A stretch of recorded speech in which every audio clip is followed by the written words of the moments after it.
Welcome back, and we are going to start talking about fractions. This is just a little introduction, and we're going to start with equivalent fractions. So equivalent, having the word equal as a part of it, meaning to say when fractions are equal to each other. So again, just like we do pretty much all the time, we want to make sure we have the correct academic language, the correct vocabulary. So let's start by talking about a quotient of two numbers is called a fraction. So, fraction. Okay. So, and if we take a look at the picture right over here, we want to come up with a fraction that represents the shaded part of the circle. So remember, a fraction, when we're talking about a particular object or something like that, we really want to consider the part of the fraction that we are looking for over the whole.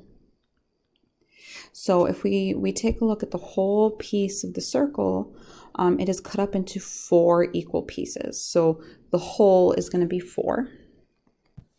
Okay, and then the shaded part is just 1. So 1/4 represents the shaded part of the circle, which means to say that 1 out of 4 pieces are shaded. And again, 1/4 is read as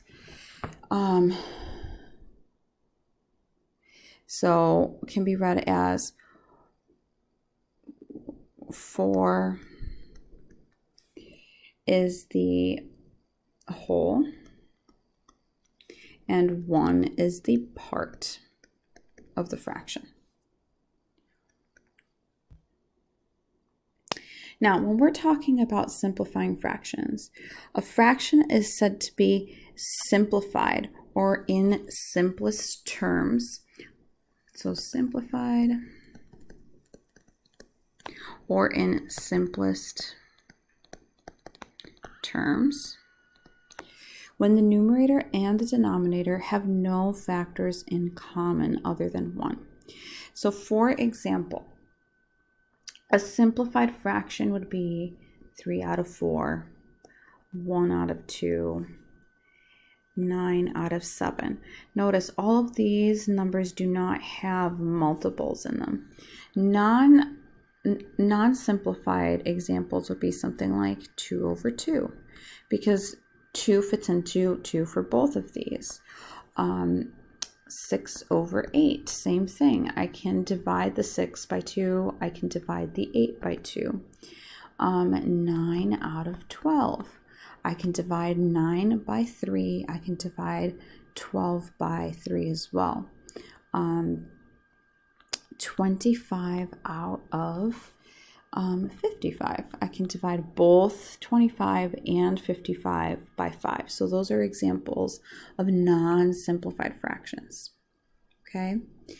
Now, equivalent fractions represent the exact same quantity. So in my two pictures, I have a hexagon for both of them, and the shaded parts are the same. However, the whole is different. So if I take a look at the first graphic, the first picture, my whole is actually 6. So I'd have my whole is 6 and my part is 3. However, my second picture, my whole is 2 and my part is 1.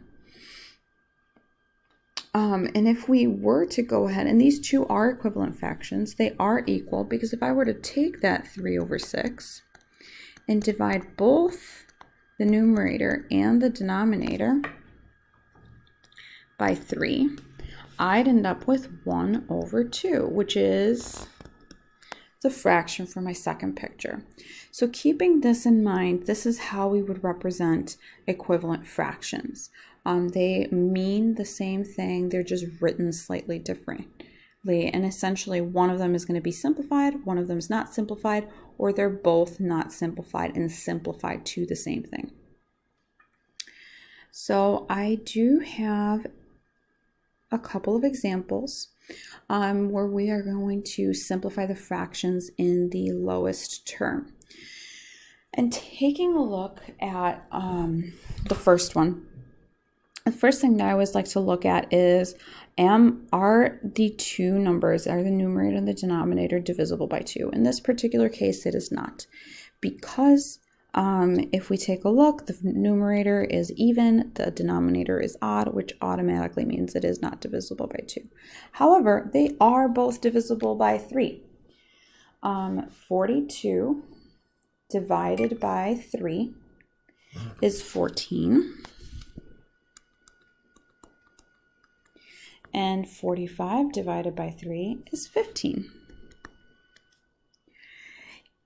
Now, this is going to be my the fraction the lowest terms, because I can no longer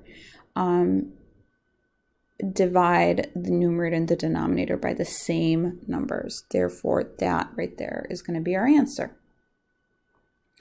Now, if we take a look at the next fraction, both of them are even, and I can go ahead and divide both of these by 2. So 120 divided by 2 is 60, and 244 divided by 2 is 122, and I can keep going. So I can divide 60 by 2, which is 30, and 122 divided by 2 is 61. And that's as far as we could go. So here, to get to this fraction, keep in mind we divided both numerator and the divided by 2, and we also divided the second fraction by 2, both the numerator and the denominator. However, another way to do this is say, oh hey, I know that 120 is divisible by 4, and I know that 244 is divisible by 4. So you could essentially get from this first step to the last step by just dividing by 4 from the beginning. So there are more than one way to do these and to get to the answer. And this is why I wanted to show this example, because you have two different ways of getting to the same point. The last thing that I wanted to just talk about is the equivalent fractions property. And essentially, we have already talked about it, is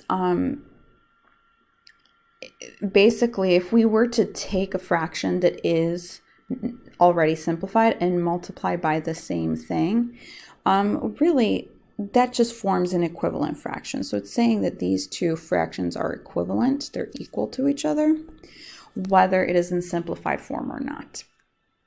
And then the example to go along with this is I have a simplified fraction of 2/5, and we want to come up with 3 equivalent fractions. So basically I can take 2/5 and multiply both the 2 and the 5 by whatever numbers I want. I can multiply them by 3 as long as they're the same. So this would end up being 6/15, which is an equivalent fraction, so that works. I can take 2/5, multiply both of these, say by 10. So I have 20/50, so that would work. And I could do this one by 2/5, multiply, let's say by we can do, why not by 3? Oh no, we already did by 3, by 2. So this would end up being 4/10, which also works. So I have 3 equivalent fractions: 6/15, 20/50, and 4/10. And that's pretty much it for equivalent fractions. This is just a small introduction.